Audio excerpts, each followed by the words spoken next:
I want to give advice to young people or just any people about money, why I have been in a pickle financially, why it's not a big problem, but it was hard, and your support has always been awesome. And the one reason why super chats are important and the PayPal and all that, because it keeps the train going.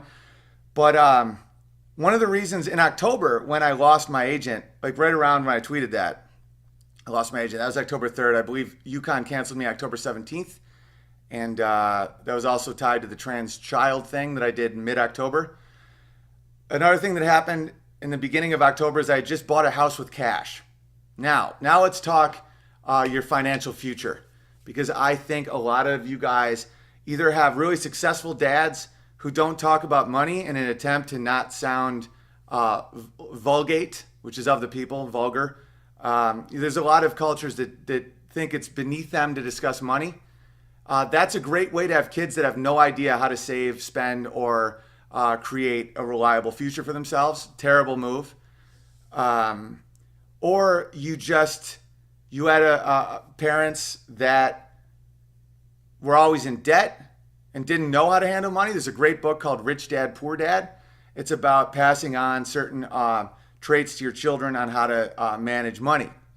Now, I am very cash poor. I talked about it on yesterday's stream. Someone actually wrote to me that they thought it was hilarious, but because my wife and I were having an argument about whether or not we could afford dirt. Like I was going to go buy some more dirt. I have a bit of a gardening obsession. It's kind of like my heroin. And she was like, we can't afford that. I'm like, dirt? But I do have wealth, and I'm going to explain how it happens and why I was so screwed in October, and one reason why I went right into manual labor. So in real estate, there's something called a cap rate, I believe. It's I don't really know what it means. I kind of run and gun on this stuff, but it's how much return you can get on renting out a property. So 10% is awesome. Let's say your expenses are $1,000 a month, and you can get $2,000 a month in rent. That means you profit $1,000, and if the place is worth $100,000, or you put $100,000 into it. Let's say you buy a place for $100,000. You have $1,000 a month in expenses, and you rent it for $2,000. That means you net $12,000 a year, which would be a 12% return on investment if you put in $100,000. Now, a lot of people will get a mortgage, so they'll put down 10 or 20%. So if you put down 20% of $100,000, that's only $20,000. So you're making over 50% because your mortgage would be $350. Okay, but here's the thing. That's where real wealth comes in, is owning property. But it's also a gamble sometimes. That's why you really got to go by the numbers. And it's also really hard to get in because you need money to get into that business. So the best move I ever made in my life financially was buying a condo in 2012. I was on a television show, and I had a great financial advisor. I still use him as my accountant. He's a great guy, Russell Altman, the Altman company out of New York. They're great. And he's like, you should buy some property. So I did. I bought a condo in West Hollywood. Since then, it's gone up a ton in value. The only reason I could buy it was because I had this liquid cash, and I wanted to write off. You can write off your mortgage, your interest on your mortgage. All right. I don't want to ramble because I want to be able to give you guys some actual information. So I had that condo, and then we bought another condo that was a little expensive, little high, but I felt good about condos. But after Walter was born, and after I started realizing that Hollywood was going insane and I wanted a better life for him, we sold that condo to buy a house in Saranac Lake. And in order to avoid capital gains tax, man, this is getting complicated already. I was really trying to just make it simple. All right, I'll tell you about this house and why I was in financial peril. So I had every time I get extra money, I never have more than like 50 grand ever.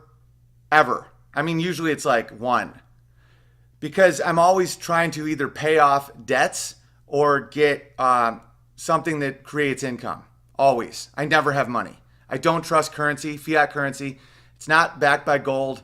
I don't know. People try to explain to me that's okay. I don't trust it at all. So, I had $75,000 because of my book deal with Norton Publishing. I got $20,000 up front. And if you guys have been watching me long enough, you will know that I had to give it back. But at the time I had it. And I was touring a lot and making a lot of money doing colleges and corporates and all this stuff because I was even doing the same material I would do relatively now. The fact I was approved by the narrative gatekeepers meant that corporations love me because I can make CEOs, I can make the kings and the queens and the peasants laugh at the same jokes because that's how I see the world. If you see the world as individuals, you can make anyone laugh, right? So I had this whole lineup of colleges, and it was between $7,500 and sometimes I'd make as high as $12,000 for speaking for 1 hour. And so I bought this house with cash. Why in cash? Because cash isn't smart if you can get a mortgage, blah, blah. I can't really get mortgages because I don't have a real job. And it needed a roof. If there's a $75,000 house that requires a $30,000 roof, no bank will give you a mortgage on that. And so that diminishes competition.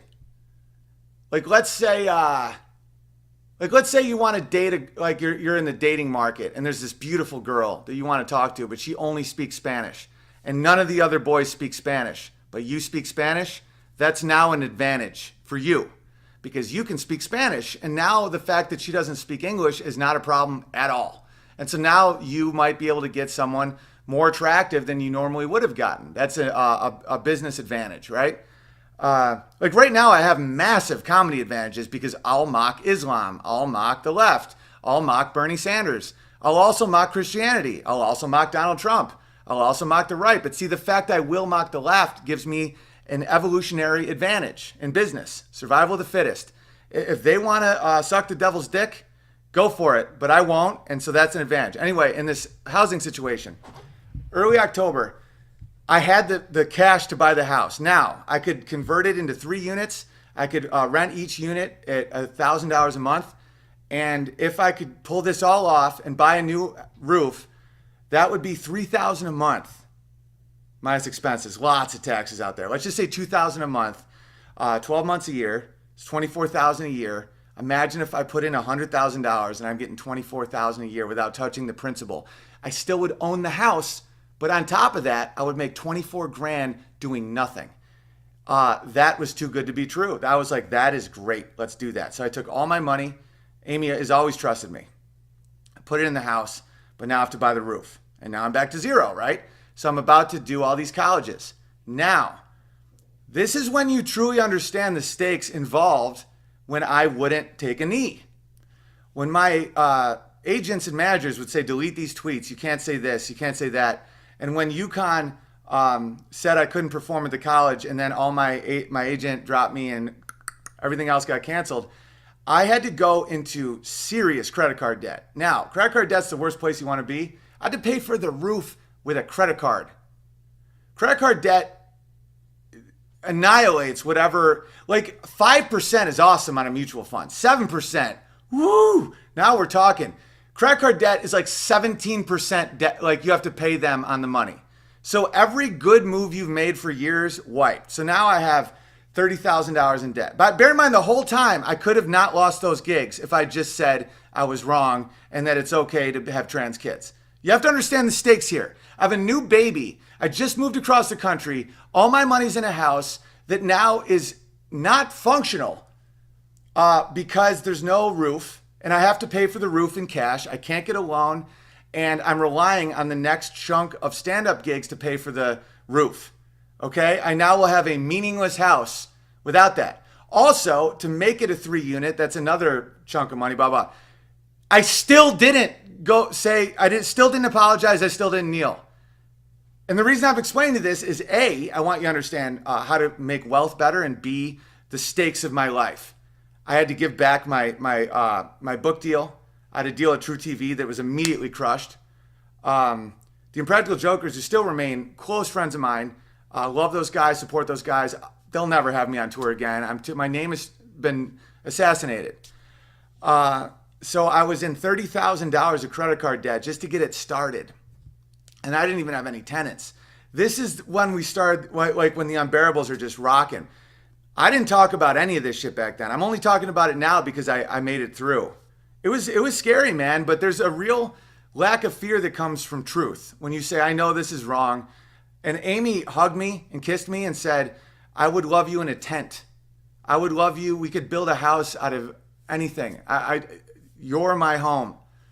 And a good woman like that will make you the best man you will ever be, right? So what's happened since? I finally just paid off the roof because I had to pay back the. I've made money since. I mean, our specials are very profitable. My touring is profitable. My Patreon, God bless, thank you for that. The super chats, all that. I have income now, so I gradually have been paying off the debt I owed to the publishing company and the debt I owed to the credit card, and now the debt I owe to the government. But here's when wealth really happens. I now own this house. There's no mortgage. So now I get $2,100 a month that just comes in because of renters. That's where wealth is. And so when you start looking at groups of people and you start thinking like, bear in mind, I am privileged. I'm privileged because I had a two-family parent. I had both parents, and my dad taught me these things. We were considered impoverished by the standard of the time. My dad made $17,000 a year when I was 5 or 6, 7, 8, that range. My mom was a stay-at-home mom. That's considered below the poverty line back in the late 80s. So I never had new clothing. We didn't have a television. We had a piano. We didn't, but they had values. So any book I wanted, they would pay for. When I really wanted to go see a play, my dad took me to New York City to see a play. My dad and mom told me that I could go to any college I wanted when the time was right because they were saving, and I was working. Like I started collecting cans when I was 7. I couldn't believe that people were throwing nickels away. And we have a speedway in my town, little town, but we have a speedway and we have a harbor. So just tons of Natty Ice, Old Milwaukee, Bud Light, Miller Lite. Like it's a real towny town I live in. A lot of beers consumed, a lot of nickels. Jenny Cream Ale, $9 for a 30 pack, right? 30 times 5 nickels. You get the idea. So my mom would drive me to these places and I would just garbage pick. And I would save, and then I had a paper route. My dad would teach me how to have money make you money. And that's the secret. That's the secret knowledge that, let's say, the Jews know. It's true, though. And the knowledge that a lot of wealthy people know, and why sometimes wealth ends after 2 or 3 generations. Did you know that the 1% is such a fluid group that it doesn't exist? Like most people that are in the 1% weren't in the 1%, and their children's children will not be in the 1%. They say that it's the sound of wooden shoes going up a stairs and silk shoes going down a stairs. That's an old historian's quote. I can't remember who said that, but there's an Arabic saying that is, my grandfather drove a camel. My father drove an Oldsmobile. I drive a Lamborghini. My son will drive an Oldsmobile. My grandson will drive a camel. That's how wealth is if you don't pass on the knowledge of how to do it. So the only reason I'm telling you guys this, it doesn't help me to tell you this. If I just say I'm broke all the time, I get more super chats. I get more PayPals. If I write on Patreon, I need money, I'm impoverished, you would give it to me. And the reason you would is because you trust me. But trust comes at honesty. I'm honest. So now I'm letting you guys in on when things pay off. All right, so in October, I was devastated financially. You guys kicked in. I was getting PayPal donations. I saved up enough money to shoot my special. Cost me around $8,000, $9,000. But I knew I could make more than that on it, and I would own it, and it would be something I could make money on forever. So I'm way in debt at this point, like suffocating debt. And I'm doing tree work with my brother for 20 an hour. And we're penny pinching like crazy. And so, but now we've emerged, man. It's like now I've paid off that house. I have another house. a vacation rental that's now starting to work. That was also debt. That's also paid off. I have this house has a pretty steep mortgage on it, and that's it. I mean, that's where wealth comes from. Where money will make you money. This is how you become poor. And this is the real privilege. My privilege is my father and my mother sitting me down, showing me how to balance a checkbook, showing me how that work gives you freedom, that being a paper boy, taking pride in your job. You don't see your job as clock in, clock out. Be like, I want to be the best paper boy I could ever be. I was paper boy of the year twice. And I finally saved up to steal a bike. That's when my bike was stolen, which spawned that song. But I took so much pride in it. When I was a janitor in college, my buddy made this documentary, this funny film called The Man with the Plan, because he thought it was so funny how much pride I took in being a janitor. Like all the other janitors would just mop around chairs, and I would put all the chairs on the tables and mop intensely. And I remember my boy Aaron, who's now dead, much respect, God bless, love you, Aaron. He was like, why do you try so hard at being a janitor, man? I go, because if I don't, I'm just a janitor. But the way I am now, I'm the best. And it blew his mind. He won the X Games, the first or second X Games. Aaron Shoemaker, he won it. He won the youth division or amateur. There was some division of he was like 16 or 17. He became sponsored by Burton and Nordica, and he was my best friend. We hit it off immediately when we met, and we were inseparable. And he got me into comedy. He used to film all my stuff. And he was just a pure guy. Died snowboarding in Italy. He was doing one of those monster tricks, and he died on my birthday. He hit the ground too hard. His heart stopped. That was it. And that was the second friend we lost that year. Another one, all snowboarders. But he died on a motorcycle. That's why I don't ever drive a motorcycle, by the way. Because a fender bender can be your life. Anyway, so I remember telling him that. I was like, because if I don't try as hard as I can, I'm just a janitor. And those type of jobs will break you. My grandfather was the original bear. He was the original Unbearable. His name was Dale Troy. He was a lead miner, and he was an alcoholic, and he smoked 5 packs of unfiltered cigarettes a day, and he was a great man. He would, when his body would start giving out from the mines, he started cleaning coils in bars. And he was one of those guys that would drink a bottle of whiskey every single day. That's how he dealt with his life. And he quit drinking the moment my mother was born. And his hands shook so much that he took a job at night as a security guard because he couldn't sleep anyway. Because when you're that deep into alcoholism, that's why when people are like, oh, when you drink too much, it's like, yeah, I'll have 4 spritzers and play Freebird. You want to understand alcoholism, you go into the mines. My grandfather, for the rest of his life, he quit smoking and drinking when he was 60. And he lived to be 80. He died of the black lung. That's one reason why he quit smoking. He had to cough into a bucket for the rest of his life, but he quit on a dime. My mother was born, and he didn't want to be an alcoholic with a little girl. And he never touched a drop again, ever again. He had this will. Man, I'm getting emotional. Fuck. But just this will. He's like, I'm never drinking again. So his hands would shake horribly. So he couldn't sleep. So what did he do? He got a job as a security guard because he wasn't going to be sleeping anyway. And he took so much pride in that shit. And he would work at bars. He's an alcoholic so bad that his hands did this until he died. And he was around booze every day and never touched it again. And he would carry this 40-pound grip. And my Uncle Ron would go with him on these runs. And he took so much pride in it. He took so much pride in it. And my grandfather, if you want to talk IQ and shit, off the charts, we found old diaries of his, and he would draw all the ventricles and arteries of the human heart perfectly. Perfect. He was a visual artist as well as he understood biology, the way a human being worked, because he had that mechanical mind, and he understood ventricles and lungs and all that stuff, and he would draw it. And it was just this beautiful art of the human body. It looked like a textbook, and he would do it with his hand. And that was the time his hand wouldn't shake, is when he would draw. And so you had a guy that in another lot in life would have been a surgeon. My grandfather, Dale Troy, would have been a surgeon.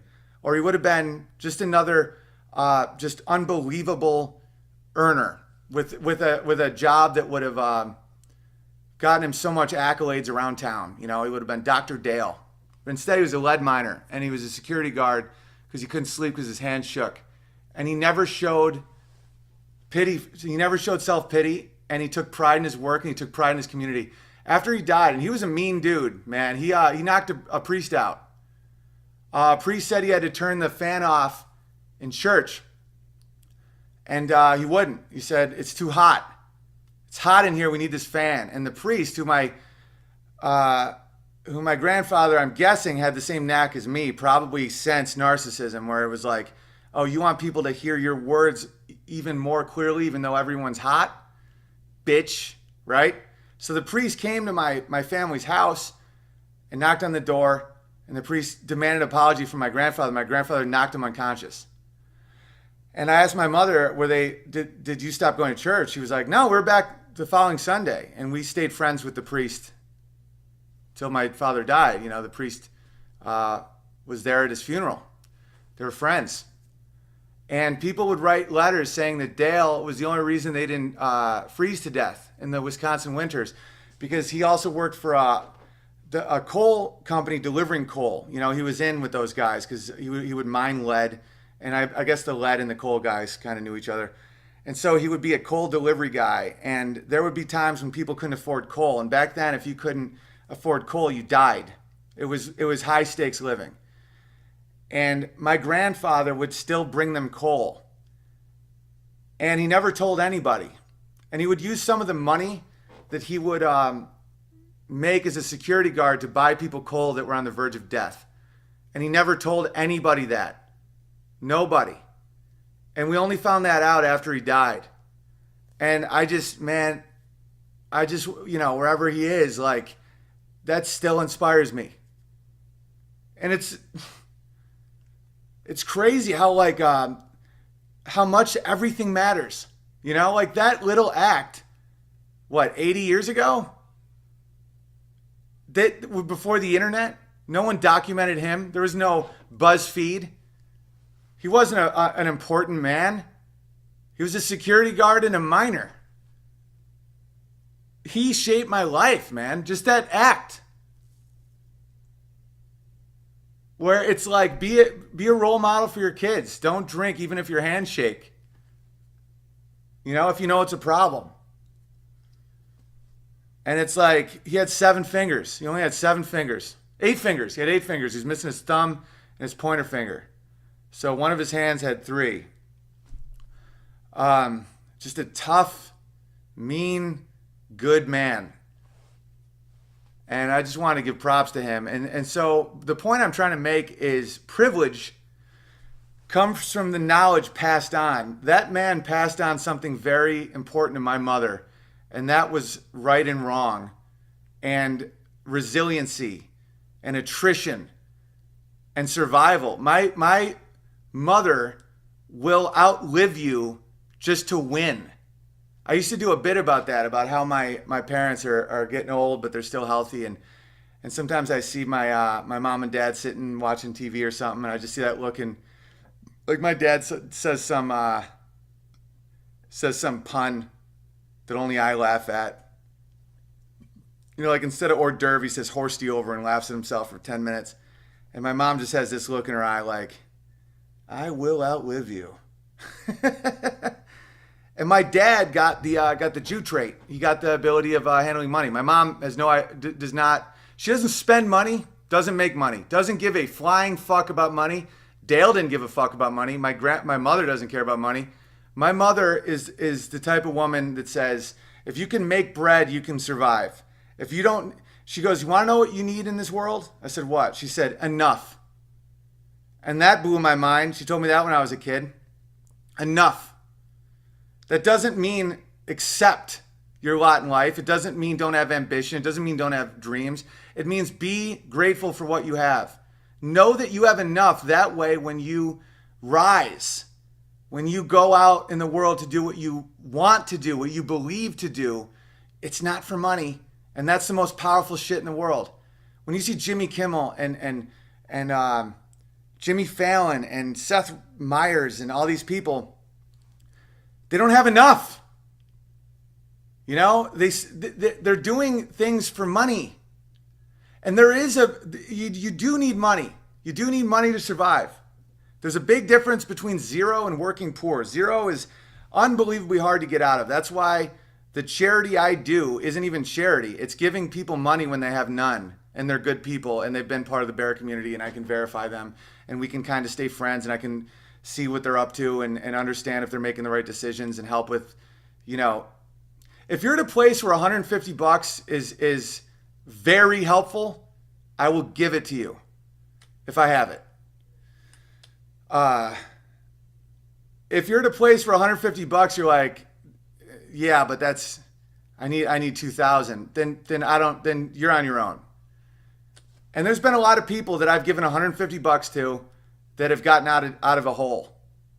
And there's a real narcissism to the big donations where it's like, I've given $20 million to the Stop Gravity Foundation. That shit doesn't help. If you just shovel money onto a sick society, all it does is increase the sickness. I see that with the Muslims because I never had a prejudice against Muslims. I do have a prejudice against Muslims now because of the money shoveled on them. It's amplified their demons to a degree that's pretty tough to handle these days. There's a lot of good Muslim individuals. A lot of Muslim immigrants before the great flood of Muslim immigrants in Europe and America and Australia are some of the best people you ever meet. Like Lauren Southern and Stefan Molyneux had their venue canceled by a bunch of white leftists. It's mind-blowing. And you want to know who took him in and gave him a venue? An Iraqi who said, keep speaking the truth because I don't want the shit that I came from to come here. An Iraqi did that. A Muslim did that. That's why I don't condemn Muslims. I condemn Islam. I think Islam's a garbage ideology and it leads to a caliphate, which leads to the end of rights for individuals, women, children, which means the end of rights to men. Because what kind of world is it when a man's a dictator? You lose all ability to feel joy and happiness. I mean, the fact that my wife has free will is the only reason her touch is so arousing. My wife's free will is the only reason the fact that she is staying at home with our children is it's so inspiring. Without the free will to women, men can't be men. You have to have women choose to be mothers, choose to stay home, choose to have sex with you, choose to love you, choose to commit to you, choose to run errands for you. Without that choice, it's sand. Then the man is nothing more than the way gears grind, right? You have this woman with no rights. And so then all it is the man becomes the second part of the gears because now he's unable to feel joy, accomplishment, pride. It's good pride, not the biblical pride, the sin pride. I believe we need another word. The feeling you get when you accomplish something. I know that in Christian fundamentalism, you should be able to make the most beautiful thing you've ever made and just burn it and be like, God saw it. I get that. But I'm a bit of a realist. And I think the pride my grandfather had at pulling lead out of the ground to make bullets for the Second World War, and the pride I took in making a floor clean as a janitor when I was part of a social class that shouldn't have been janitors. Because that's the thing, I was born into poverty, but I was born into privilege too. And that's because of education. Now education no longer will give you privilege.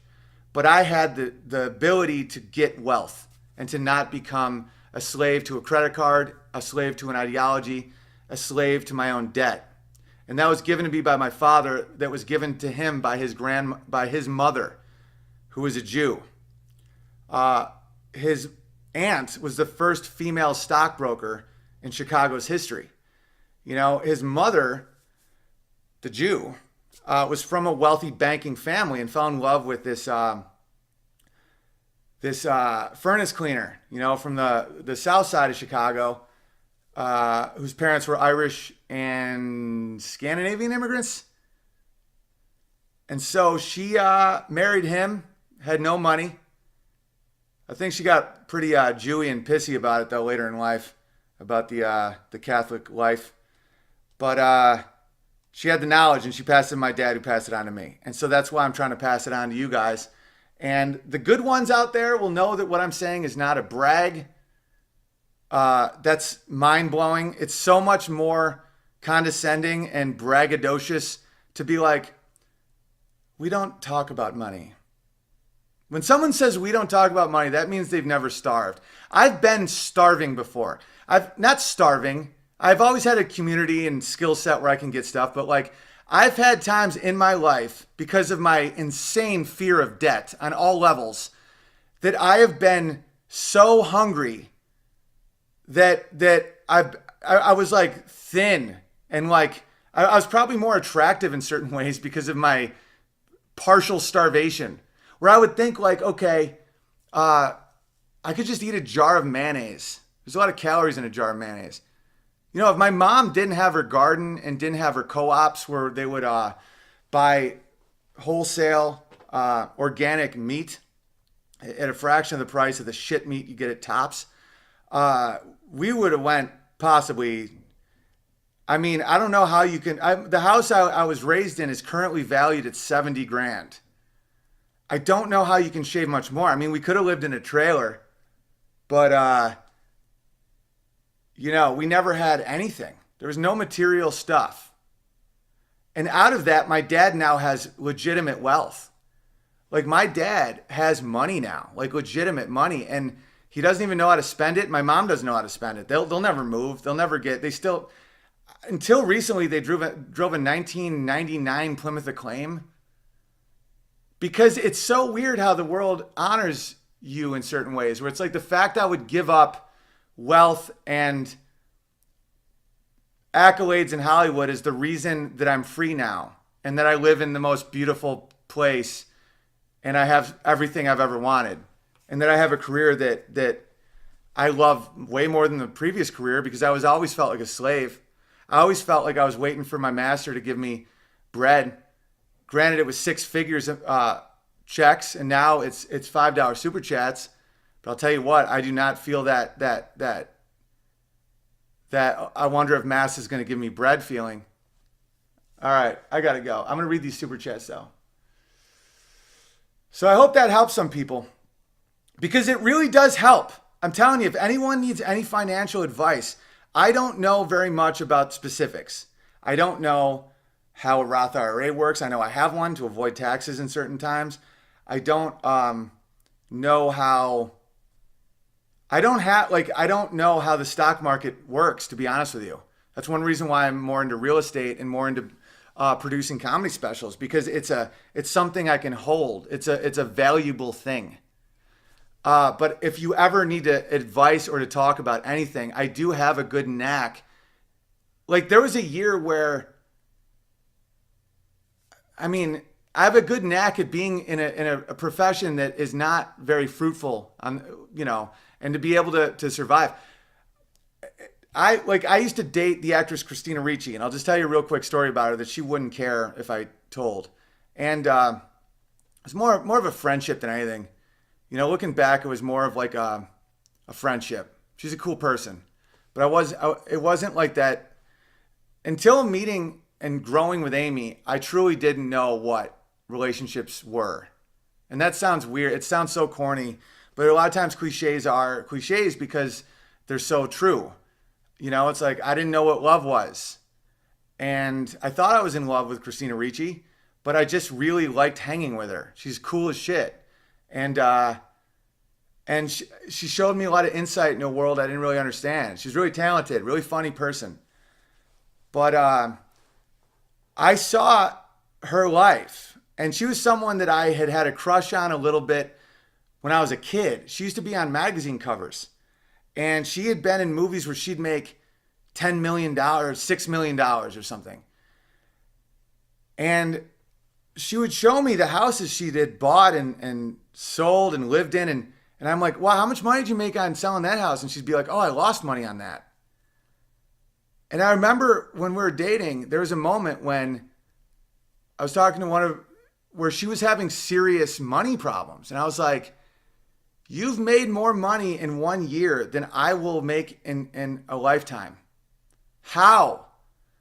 And that is when I started really understanding Rich Dad, Poor Dad, where there really is skills. And that's why the welfare state is nonsense, because just shoveling money on people that don't know money, that don't understand money, that don't understand that it's a current, like what currency means. Time is a currency. Health is a currency. Money is nothing. It's not it's a fluid. It's a way. It's almost like if you're trying to transport ice, but it's easier in liquid form. So you melt it and then you transport it and then you freeze it again. That's what money is, right? It's like making something water so you can transfer it. Money is like Star Trek when they where they change all your they can like shoot you somewhere else, like a transporting machine, like a replicator. That's all it is. It's a way to say I have a chicken, but I need a shoe. Okay, if you don't have money, you have to find a guy who doesn't want a shoe and really wants a chicken. Good luck. Now, if you're like, this chicken is valued at $10 and 2 shoes are valued at $20, therefore this I can sell my chicken and buy this shoe. That is what makes everything so efficient. The reason I'm such a fanatically pro-market economy guy is because socialism would set prices. Demand would not set prices. Socialism would set prices. The government, a centralized agency, would set prices. And if you do that, you don't know what your chicken's worth. You don't know what your shoe's worth. And then you basically go back to bartering. Think about how inefficient it is if you're a guy with a chicken who has to find a guy who doesn't want a shoe and really wants a chicken. Now, if you can figure out what everything's worth based on supply and demand, which happens naturally, there's no effort required. If you can have that, everything becomes so much cheaper. You get way better shoes and way better chickens just because of the efficiency of it. That's why Dale would have a piece of tinfoil that was passed down to him from his father. Scarcity. People, when my grandfather was a child, people lived on $1 a day in today's money. $1 a day in today's money. Today's money. Not this whole back then you could buy a horse for $1. No. Today's dollar. My grandfather, people lived on that when he was a kid. A day. Scarce. The market economy made everyone rich. Everyone. Our poor are fat. And the reason is the lubrication of supply and demand and the ability of making something currency and then putting it back into the physical world has made efficient. It's WD-40 for wealth. So the reason I'm trying to explain this stuff to you guys is because you can have money work for you. And it can start with $1. It might take a couple generations, but you don't need a lot. And one of the reasons I'm trying to tell you guys these stories is the buy-in is high, but the basic principles can get you the buy-in. Where really budget. Think about what you need, what you want to support. Always give 10% to charity or things you support, because that's part of it. You know, I'm not saying hoard. Hoarding will rot your soul. It's a similar problem of making undeserved money.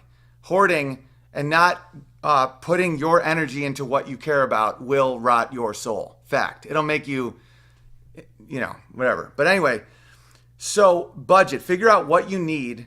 Start realizing what is only to signal your social status. Here's a great question to ask yourself, and this is the first thing to get rid of. Think about, what do you own that's only purpose is to show other people you're doing well?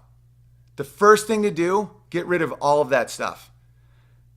Adam Sandler, who's worth $1 billion, we used to hang out, he'd wear sweatpants and a Dr. Pepper t-shirt. You know? It's a little obnoxious when Warren Buffett drives an old pickup truck. I'm not going to lie. Just get a normal, nice car. You can be humble. You don't need a Porsche, but that's ridiculous. Wearing sweatpants and a t-shirt isn't ridiculous because it's no different than a $50,000 suit. It feels the same. It functions the same. An old pickup truck isn't as safe. It doesn't do as good a job. It's worse on gas. There's a million reasons why you should get a new car. But anything that functions only to show your social status, get rid of it. Get rid of anything you don't use. If you don't watch Netflix, get rid of it. If you only use one car, go down to one car. If just really think. Like, your kid doesn't need new game, like expensive video games. They want your attention. Books are phenomenal, But that being said, pull the trigger on stuff with real value. My house is beautiful. Not gonna lie, my land is beautiful. Why is that okay? When we only have one car and it's used, because it has value. Like, it's land, it's a home. That doesn't go down in value. That's living in your own assets. That's why real estate is awesome, because real estate, I don't have any cash. Like, I live in my bank. Like you can live in what you like.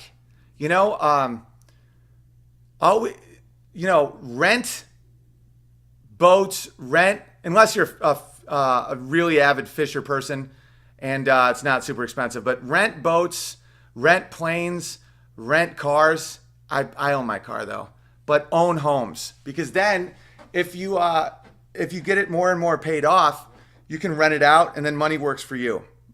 And so I highly recommend people buy a condo, like a cheap condo, live in it for a bit, and then rent it out so someone else pays your mortgage. Or just you make $50 a month, $100 a month. That's what my WeHo condo is doing for us. We're trying to have someone else pay our mortgage and our taxes and just make, just a little bit on top, But because that debt, the more your debt goes down, the more whatever they're paying in rent you just keep. And that's when money works for you. You don't want to work for money. Jimmy Kimmel works for money still, and he's probably worth $250 million. He's like, what do I cry about today, sire? Because he just wants more cash. That's the difference between rich and wealth. It's like that Chris Rock joke where it's like talking about Shaq versus, white wealth. He was obviously wrong on the race stuff, but he was right on the concept. That happens to Chris Rock all the time. Very insightful shit, completely doesn't understand race. Everyone says you don't know what it's like to be black. So many people have no idea what white culture is about. White culture is about frugality. You go to West Virginia, this is why poverty doesn't cause crime. You go to West Virginia trailer park, you go to trailer park in my town, you'll see people reusing shit forever. They're fixing cars. Like a poor white trait is you fix the shit you have.